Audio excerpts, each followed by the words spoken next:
Lucas capítulo 10, verso 1 a 20, a Bíblia diz assim: Depois disto, o Senhor designou outros 70 e os enviou de 2 em 2 para que o precedessem em cada cidade e lugar aonde ele estava para ir. E lhes fez a seguinte advertência: A seara é grande, mas os trabalhadores são poucos. Rogai, pois, ao Senhor da seara que mande trabalhadores para a sua seara. Ide, eis que eu vos envio, como cordeiros para o meio de lobos. Não leveis bolsa, nem alforge, nem sandálias, e a ninguém saudeis pelo caminho. Ao entrardes numa casa, dizei antes de tudo: Paz seja nesta casa. Se houver ali um filho da paz, repousará sobre ele a vossa paz. Se não houver, ela voltará para vós. Permanecei na mesma casa, comendo e bebendo do que eles tiverem, porque digno é o trabalhador do seu salário. Não andeis a mudar de casa em casa. Quando entrardes numa cidade e ali vos receberem, comei do que vos for oferecido. Curai os enfermos que nela houver e anunciai-lhes: a vós outros está próximo o reino de Deus. Quando, porém, entrardes numa cidade e não vos receberem, saí pelas ruas e clamai: até o pó da vossa cidade, que se nos pegou aos pés, sacudimos contra vós outros. Não obstante, sabei que está próximo o reino de Deus. Digo-vos que naquele dia haverá menos rigor para Sodoma do que para aquela cidade. Ai de ti, Corazim! Ai de ti, Betsaida! Porque se em Tiro e em Sidom se tivessem operado os milagres que em vós se fizeram, há muito elas se teriam arrependido, assentadas em pano de saco e de cinza. Contudo, no juízo haverá menos rigor para Tiro e Sidom do que para vós outras. Tu, Cafarnaum, elevar-te-ás porventura até o céu, descerás ao inferno. Quem vos der ouvido, ouve a mim, e quem vos rejeitar a mim, me rejeita. Quem, porém, me rejeitar, rejeita aquele que me enviou. Então regressaram os 70, possuídos de alegria, dizendo: Senhor, os próprios demônios se nos submetem pelo teu nome. Mas ele lhes disse: Eu via Satanás caindo do céu como um relâmpago. Eis aí vos dei autoridade para pisar de serpentes e escorpiões e sobre todo o poder do inimigo, e nada absolutamente vos causará dano. Não obstante, alegrai-vos, não porque os espíritos se vos submetem, e sim porque o vosso nome está arrolado nos céus. Que Deus abençoe a sua palavra. Vamos orar. Ó Deus, mais uma vez, nós te suplicamos tua graça e teu favor. Pedimos que o Senhor nos dê a iluminação necessária para nos aproximarmos do texto sagrado. Que as verdades da Bíblia possam saltar não apenas aos nossos olhos, mas penetrar o nosso coração. E que sejamos impactados pela tua palavra e despertados por ela para fazermos o teu trabalho. É a oração que eu faço em concordância com os meus irmãos, em nome de Jesus. Amém e amém. Por favor, tome assento. Observe que o capítulo 10 de Lucas é um capítulo exclusivo deste evangelho, de fato. Os 3 eventos que Lucas vai registrar aqui são eventos que não estão contidos em nenhum outro evangelho. Aliás, o Dr. Warren Wiersbe olha para esses 3 eventos que estão aqui e diz que aqui está aquilo que é chamado de a missão integral da igreja. Cristo vai trabalhar do verso 1 até o verso 20 com a missão dos 70. Então nós teríamos uma ênfase aqui na obra da evangelização. Nos versos seguintes, a partir do verso 21 até o verso de número 37, Jesus vai falar sobre a parábola do bom samaritano, então a ênfase seria a ação social, e do verso 38 até o final, a experiência com Marta e Maria. Jesus estaria dando ênfase aqui à questão da devoção e da piedade. Segundo o Dr. Warren Wiersbe, aqui está o cerne da vida da igreja: evangelizar, cuidar dos necessitados e cuidar da piedade e da devoção. Por uma questão estratégica e por uma questão de ênfase do dia, nós vamos tratar apenas da questão da evangelização, que está contida aqui na missão dos 70. Chamo sua atenção para como o texto começa. O relato de Lucas diz assim: depois disto. Essas expressões que estão na Bíblia não estão aqui casuisticamente. Elas estão aqui com algum propósito. Quando Lucas diz depois disso, ele está evocando aquilo que vem antes. Ele está dizendo que alguma coisa aconteceu antes. Depois do quê? Depois de dois fatos. Depois que Jesus havia sofrido a rejeição dos samaritanos. Quero lembrar a você que esse texto aqui faz parte da última semana do ministério de Jesus. Jesus está fazendo a sua última viagem. E nessa viagem que Jesus está fazendo para Jerusalém, ele manifesta o desejo de pousar, de se hospedar entre os samaritanos. Ele dá então uma tarefa aos seus discípulos de entrarem na aldeia deles, na aldeia dos samaritanos, a fim de prepararem uma pousada. Mas diz a Bíblia que os samaritanos vão rejeitá-lo, não vão permitir, porque Cristo mostra no seu semblante a intrépida decisão de ir a Jerusalém. Estava estampado na face dele. É óbvio que quando a Bíblia diz isso, a Bíblia não está dizendo que Jesus foi rejeitado por ser Jesus. Ele foi rejeitado aqui por ser um judeu. Até então, a identidade de Jesus para os samaritanos ainda estava vedada, ainda não fora revelada para eles. Mas eles vão rejeitá-lo por uma questão de preconceito. Não querem. Ele é um judeu, ele está indo com decisão para Jerusalém.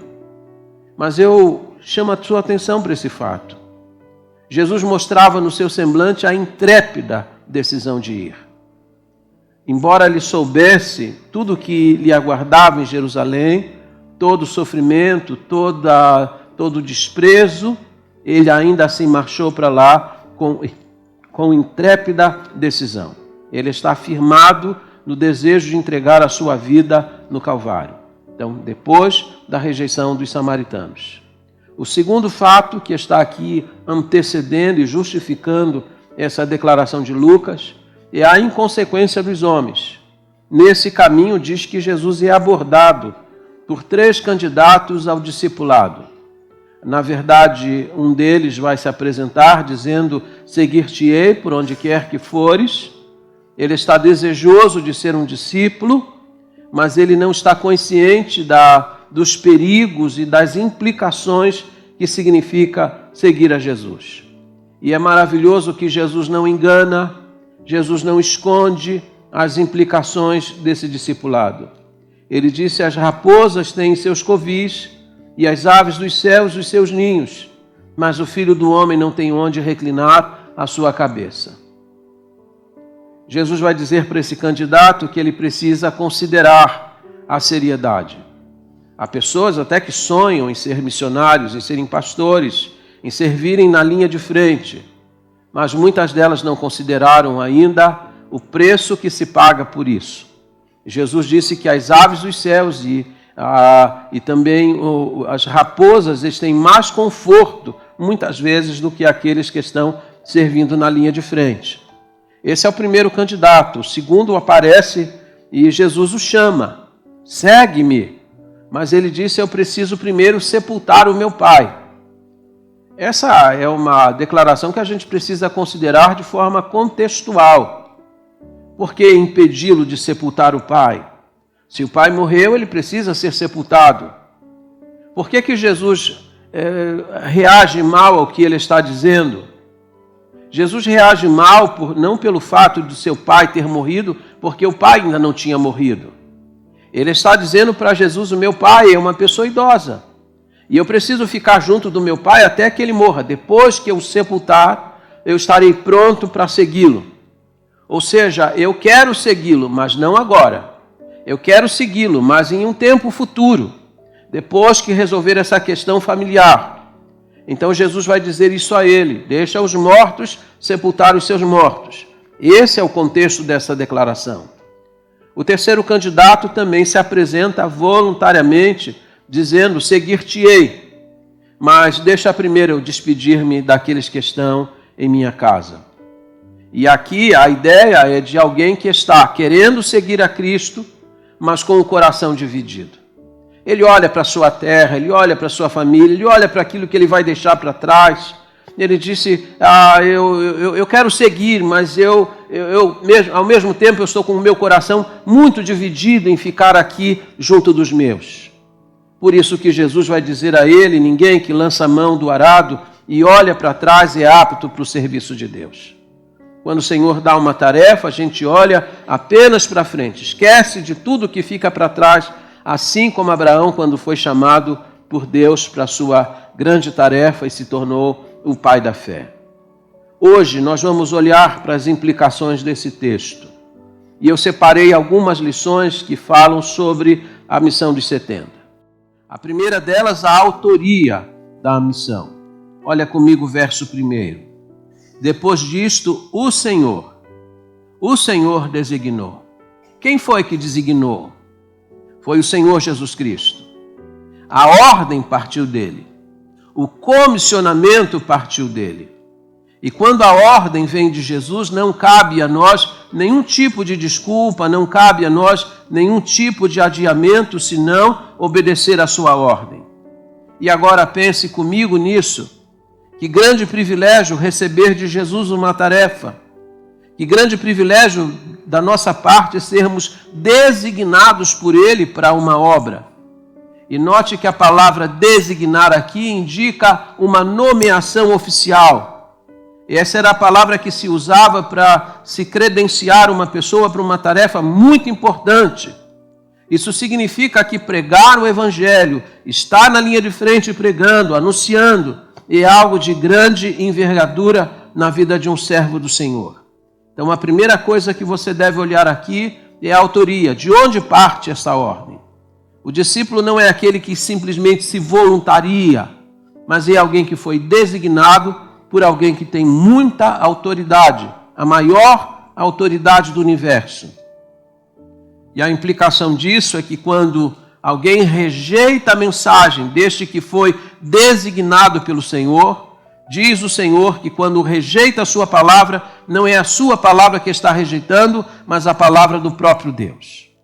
A segunda coisa que a gente pode olhar aqui é o alcance da missão. Depois disto, o Senhor designou outros 70. Aquela pergunta que a gente tem que fazer: por que não 40? Por que não 50? Por que não 60? Por que especificamente 70? Você sabe que o número 70 ele tem uma grande importância numerológica para os judeus. 70 era o número de anciãos que foram eleitos para auxiliar Moisés na sua missão no deserto. Números capítulo 11, verso 16. 70 anciãos estavam ali auxiliando Moisés para aliviar a carga que estava sobre ele. 70 era o número dos membros do Sinédrio, a mais alta corte de Israel. Mas 70 também eram as nações do mundo de então. Nos dias de Jesus se entendia que o mundo era formado por 70 nações. E aqui está o objetivo, talvez, de Jesus e de Lucas, em enfatizar que a obra de missões é uma obra de cunho universal. É para todas as nações. Aliás, é importante notar que quando a Bíblia diz outros 70, a Bíblia não está dizendo que houve mais 70 antes enviados. Está apenas distinguindo. Quando aproximadamente 6 meses antes, Jesus havia enviado os 12 apóstolos para anunciar o Evangelho à casa de Israel. Os 70, que agora estão sendo designados, os outros 70, eles estão sendo designados para irem às cidades gentílicas por onde Jesus passaria. Ou seja, mostrando que a missão de Jesus não era uma missão dada apenas para a casa de Israel, mas para todos os povos, para todas as pessoas de todas as etnias. Esse é o objetivo do número 70 aqui. indicar a universalidade, indicar que a obra de missões ela se volta para o mundo inteiro, e essa é a nossa responsabilidade, levar o evangelho a todos os cantos do mundo. A terceira lição que a gente deve olhar aqui é a sinergia da missão. Sinergia é uma palavra nova no contexto geral, mas o conceito não, o conceito é antigo. Se você ler, por exemplo, Levítico 26, verso 8, a Bíblia diz que 5 de vós perseguirão a 100, e 100 de vós perseguirão a 10.000. Se você usar o princípio lógico, se 5 perseguem a 100, 100 deveria perseguir a 1.000. Mas diz a Bíblia que 100 vão perseguir a 10.000. Mostrando que quanto mais gente unida, mais realizações serão feitas, mais esforços serão colimados. Esse é o aspecto da sinergia. 1 faz uma obra, 2 fazem muito mais, estando juntos, solidários. E esse é o aspecto que está aqui. Eclesiastes 4, versículo 9, a Bíblia diz que é melhor serem 2 do que 1. A Bíblia já mostra isso desde o Antigo Testamento. E agora Jesus, na sua tarefa, na sua missão confiada, ele vai enviar de 2 em 2, mostrando que essa é uma obra cooperativa. Nós não fazemos a obra de Deus solitariamente, fazemos solidariamente. Nós fazemos essa obra em cooperação. E sabe por que é importante ser 2? Porque o que você não tem, eu tenho. O que eu tenho, você não tem. Saia com uma pessoa para evangelizar ao seu lado. E você vai ver que a pessoa que está evangelizando ao seu lado, ela tem capacidades que você não tem e que você tem capacidades que ela não tem. A dialética é diferente, a abordagem é diferente, as características são diferentes. 2 pessoas se completam melhor na tarefa. E nós precisamos aprender a fazer a obra de Deus de forma cooperativa. E lembrar que de 2 em 2 indica que eles não estão competindo, eles estão cooperando um com o outro na realização dessa tarefa. A quarta lição que a gente tem aqui é acerca do labor dessa obra. Verso 1 e o verso 2, Jesus diz: depois disso designou o Senhor outros 70 e os enviou de 2 em 2 para que o precedessem em cada cidade e lugar aonde ele estava para ir. E lhes fez a seguinte advertência. Note que é grave o que Jesus vai falar. A seara é grande, mas os trabalhadores são poucos.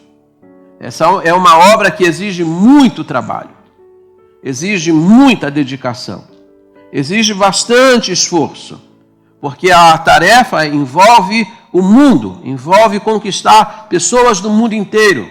Ele está enviando para a seara. E a pergunta que você deve fazer é: qual é o tamanho da seara? Mateus capítulo 13, versículo 38, diz que o campo é o mundo. Esse é o tamanho da tarefa que o Senhor nos confiou. Mas embora o campo seja grande, os trabalhadores são poucos.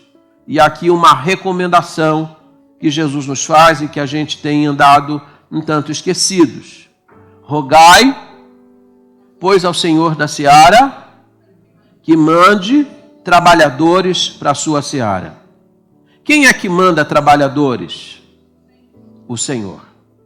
Os seminários podem preparar, as faculdades teológicas podem burilar, podem lapidar o candidato, mas o envio é de Deus. É Deus que comissiona, é Deus que vocaciona.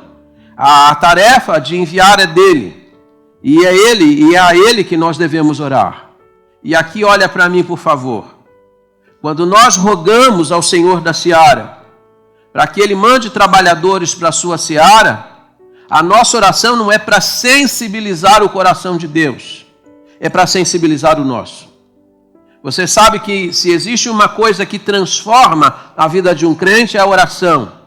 Enquanto nós oramos, nós somos transformados. Enquanto nós oramos, Deus vai trabalhando em nós. As pessoas que mais oram, as pessoas que mais se dedicam à oração, são as pessoas nas quais Deus está trabalhando muito mais do que naquelas que não oram. Então, quando nós rogamos ao Senhor da seara, nós estamos orando não para mover o coração de Deus, mas para que Deus mova o nosso próprio coração. E aqui um detalhe importante. Muitas vezes, quando a gente faz essa oração, Deus faz com que essa oração ela repercuta dentro da nossa própria casa. E eu vou dar aqui 2 exemplos já bem conhecidos de vocês. O primeiro exemplo de Billy Graham, considerado o maior evangelista da história mundial. Aos 16 anos de idade, ele disse que seu pai e alguns homens da igreja se reuniam para orar, pedindo a Deus para levantar entre eles um pregador que pudesse impactar a América e pudesse impactar o mundo. Eles imaginavam que entre aqueles homens da igreja, Deus ia vocacionar alguém. E enquanto eles estão orando, Deus está falando ao coração do filho de um deles, que se chamava Billy Graham. Aos 16 anos de idade, Deus vai ouvir a oração daqueles homens, não chamando a um deles, mas chamando ao filho de um deles, para que se tornasse o maior evangelista da história. Roguem ao Senhor da seara, orem ao Senhor da seara, e possivelmente Deus vai fazer essa oração alcançar ressonância dentro da sua própria casa. O segundo exemplo é o exemplo de Russell Philip Shedd, talvez um dos maiores exegetas do Novo Testamento, a quem Deus convocou à sua presença há pouco.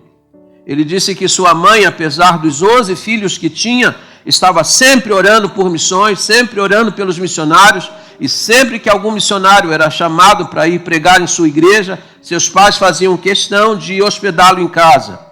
Vivendo nessa ambiência e conhecendo tudo isso, a oração de sua mãe foi ouvida. Todos os seus 11 filhos Deus chamou e os espalhou pelo mundo como missionários. Quando nós amamos a obra, quando nós oramos ao Senhor da seara, Deus faz com que o nosso coração seja movido para servir a Ele. Comece a orar. Quem sabe Deus não vai chamar seus netos, Deus vai chamar seus filhos, Deus vai chamar as suas gerações pósteras. O fato é que nós temos poucas vocações hoje, porque nós oramos pouco, e porque oramos pouco, Deus não pode mover o coração nosso para fazer a sua obra. Então, esse é o labor da obra, porque a obra é pesada. Precisamos de muitos trabalhadores para a realização dela. Em quinto lugar, olha comigo, os riscos desta missão. Jesus é de uma honestidade muito grande. Verso 3. Ide, eis que eu vos envio como cordeiros para o meio de lobos. O que Jesus está dizendo? Essa missão é perigosa. Essa missão é dificílima. Essa missão pode implicar, inclusive, na vossa morte. Jesus não esconde os perigos.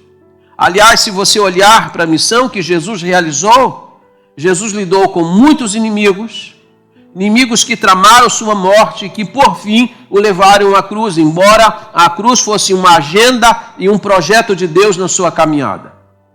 O fato é, ninguém pode abraçar essa obra sem considerar os perigos que ela implica. Há muitas pessoas que sonham em serem missionários porque imaginam assim uma coisa muito romântica do campo missionário. E muitas delas, ao se depararem com o campo, meses depois precisam retornar porque é constatado que não estavam prontos para enfrentar os perigos e os rigores desta obra. Essa é uma obra perigosa, disse Jesus.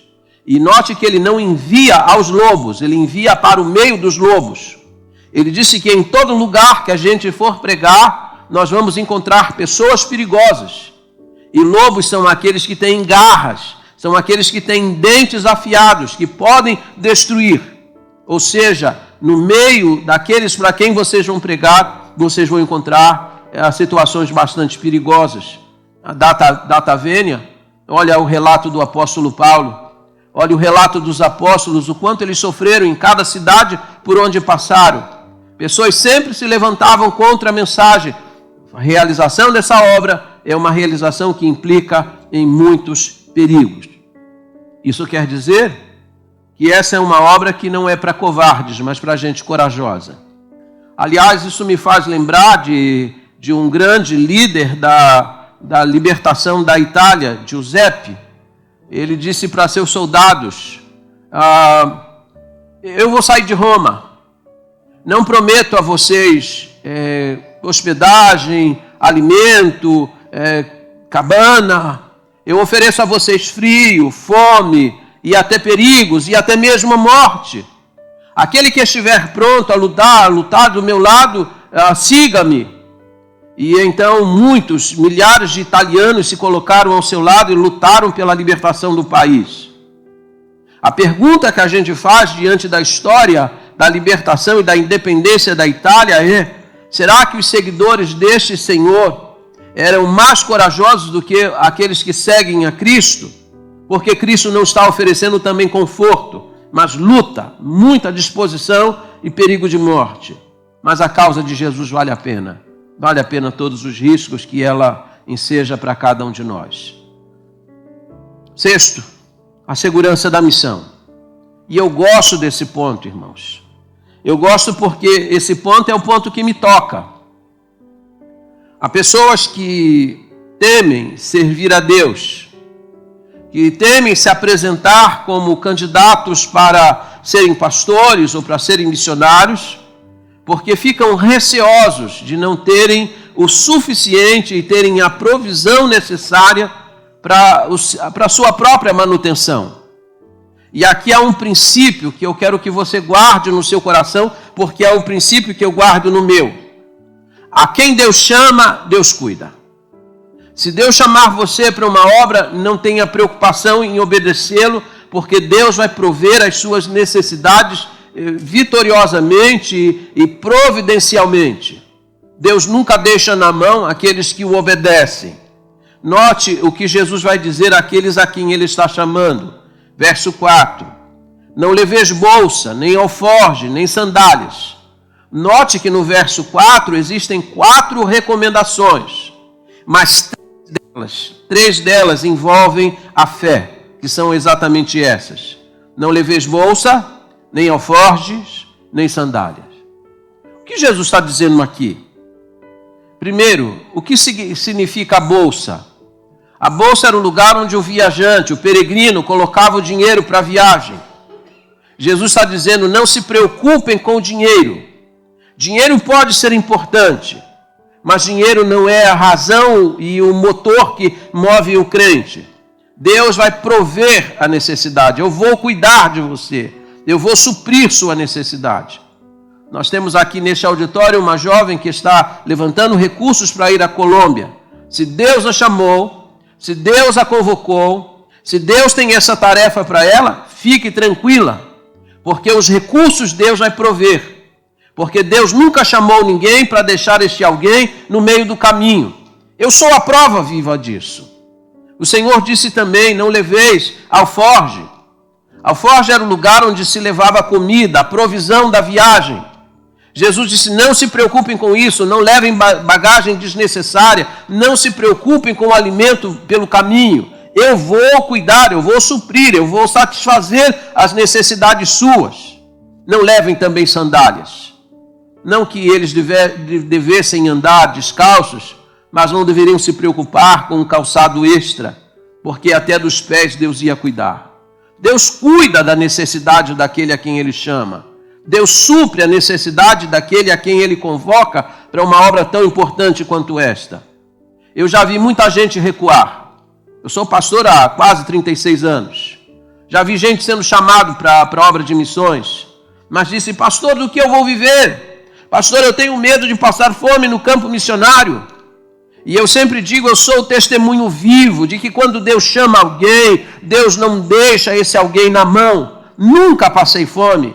E Deus não vai deixar que você passe. Mas muita gente recua, mesmo diante dessa realidade. Essa é a segurança. Deus chamou você, Deus vai cuidar de você. Deus vai suprir sua necessidade. Deus não vai deixar você à deriva no meio do mar. Ele vai guiar você de uma forma toda especial e com um grande cuidado. Em sétimo lugar, a urgência dessa obra. O Senhor ainda no verso 4, depois de fazer 3 recomendações que envolvem a fé, ele faz uma última recomendação. A ninguém saudeis pelo caminho. O que Jesus quer dizer com isso? Que enquanto a gente prega, a gente deve ser mal educado, que o pregador do evangelho ele tem que ser descortês, não pode cumprimentar ninguém pelo caminho. A questão aqui não é essa. A questão aqui não é de falta de educação. A questão aqui é de urgência na tarefa. Você sabe que as saudações orientais, elas eram cerimoniosas demais, eram longas demais. Quando eles se encontravam pelo meio do caminho, eles demoravam muito naquelas longas saudações, cheias de salamaleques, mas na verdade o que Jesus quer é que eles sejam muito breves, porque eles têm uma tarefa para desenvolver. O que Jesus está dizendo aqui é que não tem tempo para ser perdido, nem mesmo com saudações. Tem uma mensagem do rei para ser entregue às pessoas e eles não podem perder tempo no meio do caminho.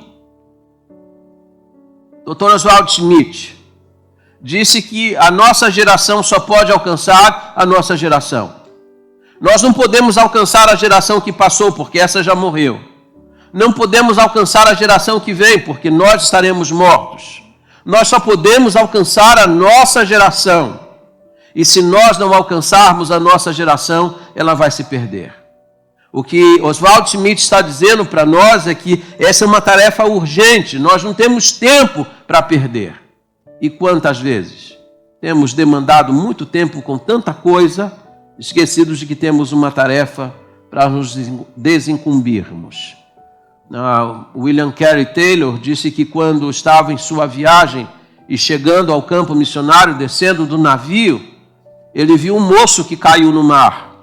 E ele gritou aos marinheiros e às pessoas que estavam próximas, dizendo: salvem o moço! E alguém, percebendo que ele era de uma outra nacionalidade, provavelmente com muitos dólares no bolso, disse assim: eu salvo o moço se o senhor me der $10. Ele disse: eu dou os $10. E então começaram a fazer um tipo de negócio, de um leilão. Eu salvo o moço se me der $20, eu dou $20, mas salve o moço. E ficaram regateando, aumentando o valor, até que o moço morreu afogado. Muitas vezes, enquanto a gente discute, as pessoas estão morrendo, estão perecendo, estão indo para o inferno, nós não temos tempo para perder, temos uma tarefa de salvar o moço. O moço precisa ser salvo imediatamente. Essa é a tônica da obra de missões e a recomendação que Jesus faz nesta palavra. Em oitavo e antepenúltimo, o conteúdo da missão. Não é apenas pregar o evangelho, mas o que pregar. Quando o Senhor nos confia uma tarefa, Ele também nos confia a mensagem que deve ser entregue. Olha comigo o verso de número 5. Ao entrardes numa casa, dizei antes de tudo, paz seja nesta casa. Nós vamos pregar juízo, porque se você olhar comigo lá o verso 13, diz: ai de ti, Corazim, ai de ti, Betsaida. Se você olhar o verso 15, você vai encontrar lá: tu, Cafarnaum, elevar-te-ás porventura ao céu, descerás até ao inferno. Se você olhar comigo o verso 10, diz assim: quando porém entrardes numa cidade, não vos receberem, saí pelas ruas e clamai até o pó da vossa cidade, que se nos pegou aos pés, sacudimos contra vós outros. A missão nossa envolve juízo. Nós vamos pregar juízo. Mas antes de pregarmos juízo, nós temos uma mensagem para o mundo. E a mensagem é essa, é de paz. Paz seja convosco. E somente se a paz for rejeitada, é que nós devemos pregar o juízo contra aqueles que rejeitam a mensagem do Evangelho. A mensagem do Evangelho é de paz. Paz entre os homens e paz entre os homens e Deus. Porque a nossa amizade com Deus ela é restabelecida quando nós cremos em Jesus Cristo. E então existe a verdadeira paz. E em penúltimo lugar, em nono lugar, o poder da missão.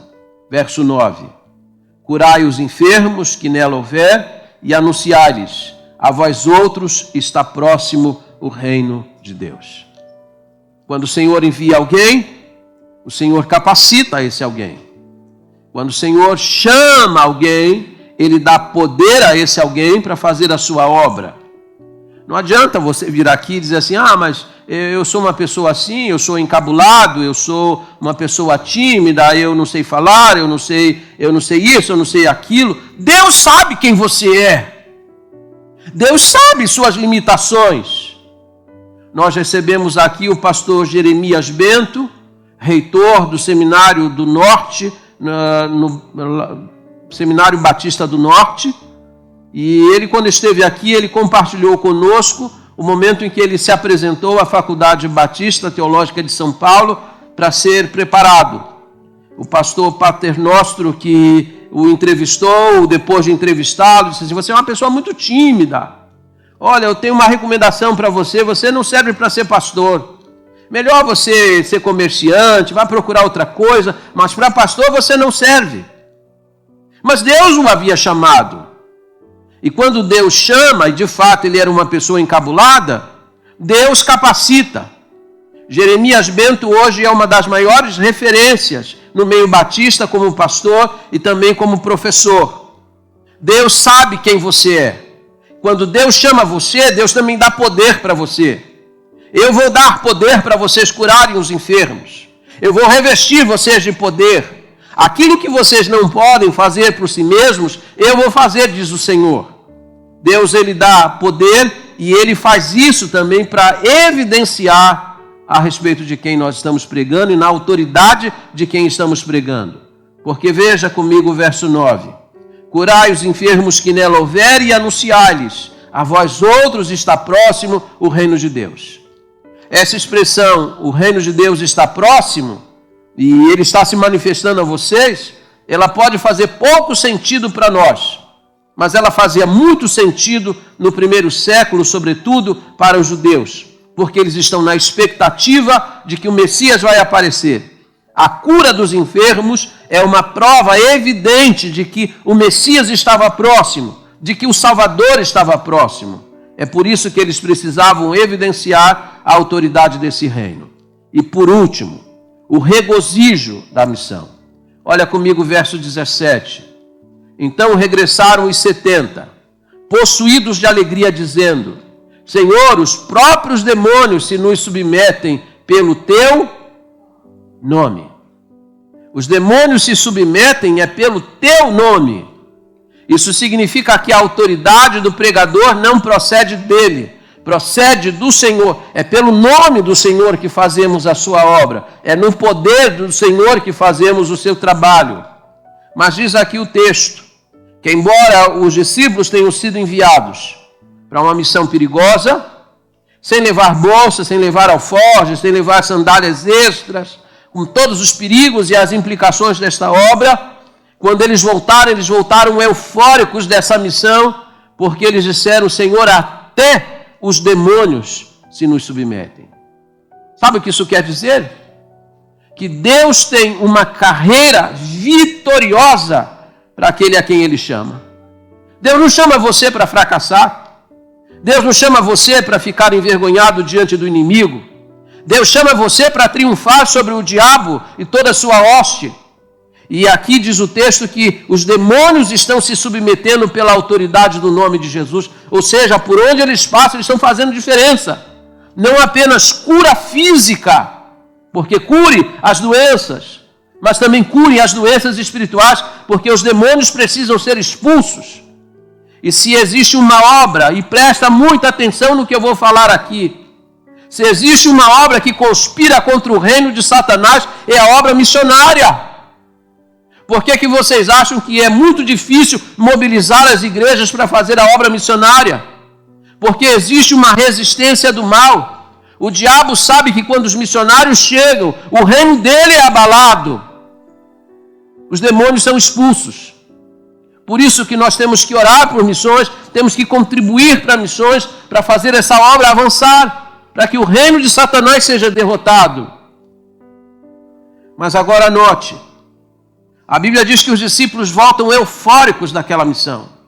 Senhor, pelo teu nome, até os demônios se nos submetem. O que Jesus diz para eles? Jesus disse assim, eu via Satanás cair como um relâmpago. Por que Satanás caiu?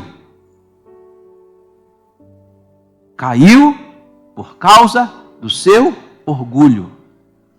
Orgulho, diz a Bíblia, principia a queda.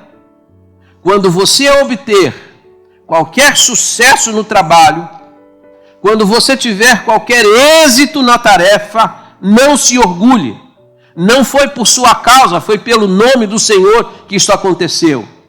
Não deixe o orgulho entrar no seu coração dizendo assim, veja como que eu sou uma pessoa boa, se não fosse eu, isso aqui não tinha acontecido. No dia que você permite o orgulho, você está pronto para a queda, porque Satanás caiu por causa do seu orgulho. Jesus disse, em vez de vocês se alegrarem por aquilo que vocês fazem para Deus, se alegrem por aquilo que Deus faz por vocês. Alegre-se antes por terem os seus nomes escritos aonde? No céu, no livro da vida. Mais do que ficarem contentes porque os demônios são expulsos, fiquem alegres por terem seus nomes arrolados no céu. E aqui, olha para mim, eu vou terminar. Quais eram os nomes desses 70 discípulos que foram enviados por Jesus? Uma caixa de bombom para quem souber. Ninguém sabe. Eram anônimos.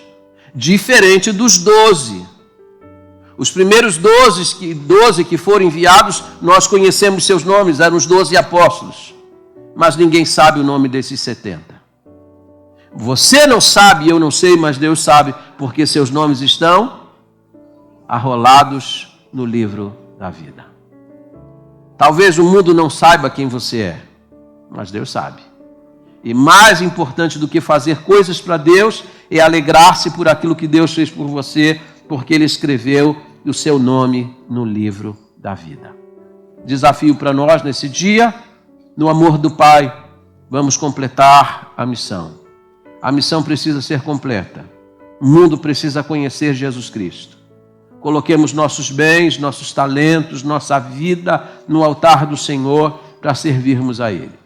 Quem sabe a gente não tem aqui neste auditório um moço, uma moça disposto a servir a Deus na linha de frente, apesar de todos os perigos. Quem sabe Deus não tem chamado você para essa tarefa e você tem recuado dizendo, eu fico com medo de ser missionário. Se Deus mandar você mesmo para o lugar mais perigoso do mundo, Deus vai cuidar de você lá, porque Deus sempre cuida daqueles a quem Ele chama. Fiquemos em pé, todos nós, vamos orar uma vez mais, pedindo a Deus a sua bênção para a vida de nossa igreja. E a grande oração que a gente tem que fazer é para que Deus transforme a Igreja Batista Cristo Salva numa agência missionária. Não apenas numa igreja que levanta recursos para enviar para a obra, mas uma igreja que possa testemunhar o envio de seus membros, de jovens daqui vocacionados, para irem servir a Deus nos lugares mais diversos do mundo. É aí que a igreja se transforma numa grande agência. E eu peço a Deus que Ele faça isso. Curve a sua fronte. Ó Deus, Jesus mandou que rogássemos ao Senhor. Que rogássemos ao Senhor da seara. Ó Deus, nós reconhecemos que essa tarefa é grande. Reconhecemos também que os trabalhadores são poucos. Mas pedimos por Tua graça e por Tua misericórdia, que o Senhor desperte no nosso meio jovens vocacionados para esta obra. Moços que possam servir ao Senhor com o melhor de sua saúde, o melhor de seus anos, o melhor de seus talentos, para fazer Cristo conhecido nos lugares mais distantes desta terra. Ó Deus, abençoa, que Teu Espírito Santo faça essa obra, trabalhe no coração e sensibilize. E a nós que possivelmente não podemos ir, desperta-nos para orar e clamar ao Senhor pelas vocações e sensibiliza o nosso coração, para que o nosso bolso se abra, para contribuirmos efetivamente em favor desta causa. Abençoe, ó Deus, a Junta de Missões Mundiais da Convenção Batista Brasileira. Abençoe, ó Deus, os mais de 1000 missionários espalhados pelo mundo. Abençoe suas famílias. Capacita-os dia após dia. E levanta outros, Senhor, para irem aos lugares onde ainda o Evangelho não chegou. Dá-nos a Tua bênção e ajuda-nos a apressarmos a vinda de Jesus Cristo enquanto Ele não vem. É a oração que eu faço em concordância com os meus irmãos, no nome santo e precioso de Jesus. Amém.